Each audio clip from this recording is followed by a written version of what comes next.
Hi friends, ಎಲ್ಲರಿಗೂ ನಮಸ್ಕಾರ. ನಾನು ಇವತ್ತು ಒಂದು ಮೆಮೊರಿ ರಿಲೇಟೆಡ್ ಒಂದು ಕಾನ್ಸೆಪ್ಟ್ ಅನ್ನ ನಿಮ್ಮೊಟ್ಟಿಗೆ ಶೇರ್ ಮಾಡಕ್ಕೆ ಇಷ್ಟಪಡ್ತೀನಿ. ಏನಪ್ಪಾ ಅಂತ ಹೇಳಿದ್ರೆ, ಇದು ಒಂದು ರೋಟ್ ಮೆಮೊರಿ ಅಂತ ಒಂದು ಟೈಪ್ ಆಫ್ ಮೆಮೊರಿನಲ್ಲಿ ಬರುತ್ತೆ. ಈ ರೋಟ್ ಮೆಮೊರಿ ಎಷ್ಟು ಹೆಲ್ಪ್ ಆಗುತ್ತೆ ಅಂತ ಅನ್ನೋದನ್ನ ಪ್ರತಿಯೊಬ್ಬ ವಿದ್ಯಾರ್ಥಿ ಆದಂಥವ್ರು ಇದನ್ನ ಗಮನಿಸ್ಕೋಬೇಕಾಗತ್ತೆ.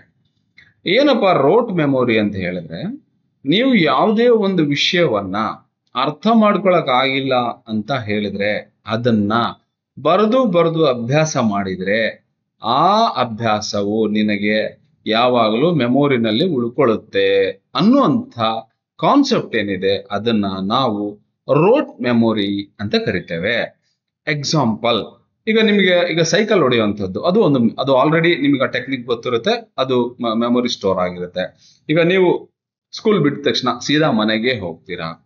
ಆಮೇಲೆ ನೀವು ದಿನನಿತ್ಯದ ಕೆಲಸಗಳು ಏನಿರುತ್ತೆ ಅದನ್ನ ಮಾಡಿ ರೂಢಿ ಆಗಿರುವಂತಹ ಕೆಲಸಗಳನ್ನ ನೀವು ಆಟೋಮ್ಯಾಟಿಕ್ ಆಗಿ ಮಾಡ್ತೀರಾ.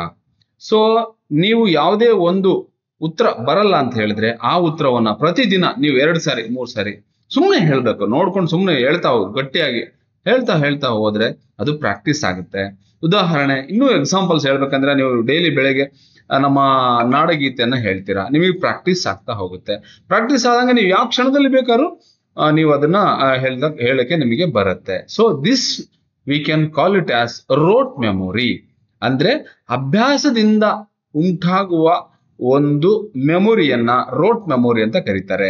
ನಿಮಗೆ ಯಾವ ಪ್ರಶ್ನೆ ಉತ್ತರಗಳು ನಿಮಗೆ ಬರಲ್ಲ, ಕಠಿಣ ಅನ್ಸುತ್ತೆ, ಅದನ್ನ ಬರೆದು ಪ್ರಾಕ್ಟೀಸ್ ಮಾಡಿದ್ರೆ ಖಂಡಿತವಾಗ್ಲೂ ನಿಮಗೆ ಅದು ಶಾಶ್ವತವಾಗಿ ಉಳಿಲಿಕ್ಕೆ ಸಾಧ್ಯತೆ ಇದೆ ಅನ್ನೋದನ್ನ ನಾವಿಲ್ಲಿ ಕಾಣಬಹುದು. ಅದಕ್ಕೆ ಹೇಳ್ತಾರೆ, 10 ಸಾರಿ ಓದುವುದಕ್ಕಿಂತ 1 ಸಾರಿ ಬರೆಯುವುದಂದ್ರೆ ಕೈಯಲ್ಲಿ ನೀವು ಬರೆಯೋದು ಮೆಸೇಜ್ ನಿಮಗೆ ಇದಾಗುತ್ತೆ, ಏನೋ ಕನ್ವೀನಿಯಂಟ್ ಆಗಿ ನಿಮಗೆ ಕನ್ವಿನ್ಸ್ ಆಗುತ್ತೆ.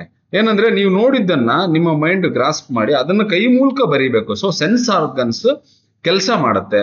ಸೊ ಈ ಒಂದು ವಿಧಾನದಿಂದ ನೀವು ಈ ರೋಟ್ ಮೆಮೊರಿನ ನೀವು ಬಳಸ್ಕೊಳ್ಳೋಕೆ ಅವಕಾಶ ಇದೆ ಅನ್ನೋದನ್ನ ನಾವಿಲ್ಲಿ ಗಮನಿಸ್ಕೋಬಹುದು. ರೈಟ್? Thank you.